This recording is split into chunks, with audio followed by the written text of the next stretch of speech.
అధ్యక్ష 2047 మన రాష్ట్రానికి ఒక విజన్. ఎన్డీఏ ప్రభుత్వ యొక్క ఆకాంక్ష, చంద్రబాబు నాయుడు గారి యొక్క ఆశయం, ఆంధ్రప్రదేశ్ రాష్ట్రం 2047 కల్లా అన్ని రంగాల్లో అగ్రగామిగా నిలబడాలి, దేశంలో నంబర్ వన్ అనేది లక్ష్యం అధ్యక్ష. ఇది తప్పనిసరిగా సాధ్యపడుతుంది అధ్యక్ష. అందరూ కష్టపడితే సమిష్టి కృషితో ప్రజల సహకారంతో ఇది ఖచ్చితంగా సాధించగలుగుతాం అధ్యక్ష. పేదరిక నిర్మూలన ఆశయంగా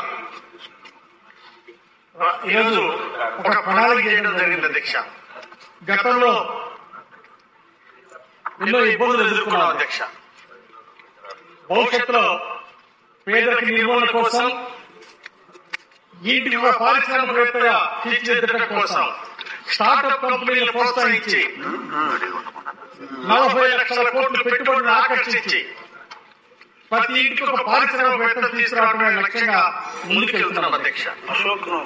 అధ్యక్ష, ఒక కుటుంబ యజమాని కూడా ఆ కుటుంబంలో పిల్లల్ని ఎలా చదివించుకోవాలి, వాళ్ళని ఎలా తీర్చిదిద్దాలి, ఇల్లు ఎలా కట్టుకోవాలి, ప్రతి కుటుంబానికి ఒక ప్రణాళిక చేసుకుంటారు అధ్యక్ష బాధ్యత అయినటువంటి కుటుంబ యజమాని.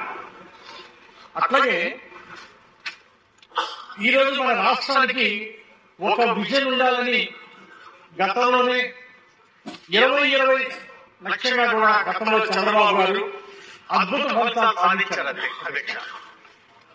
గతంలో 2020 లక్ష్యం అన్నప్పుడు ప్రజలు కొంతమంది నమ్మలేదు అధ్యక్ష.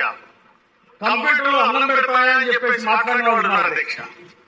ఆ సైబరాబాద్ సిటీ అవడం ఏంటి, అక్కడ కొండలు గుట్టలు, తొండలు గుడ్లు కట్టం, అది ఏ విధంగా అభివృద్ధి చెందుతుందని చెప్పేసి ఆలోచించిన వాళ్ళు, మాట్లాడిన వాళ్ళు ఉన్నారు అధ్యక్ష. కానీ చంద్రబాబు గారి యొక్క విజన్ దూరదృష్టి అధ్యక్ష. ఆనాడు 2020 కల్లా సైబరాబాద్ ఒక మహానగరంగా అభివృద్ధి చెందుతుంది, ఫైనాన్షియల్ క్యాపిటల్ గా ముందుకెళ్తుంది అని చెప్పి ఆ రోజు చంద్రబాబు గారు చెప్పింది నిజమైంది అధ్యక్ష. 1996లో ఆ రోజు రాష్ట్ర ఆదాయం ఐటీ రంగంలో కేవలం 5,000 కోట్ల అధ్యక్ష ఎగుమతి ఎక్స్పోర్ట్స్.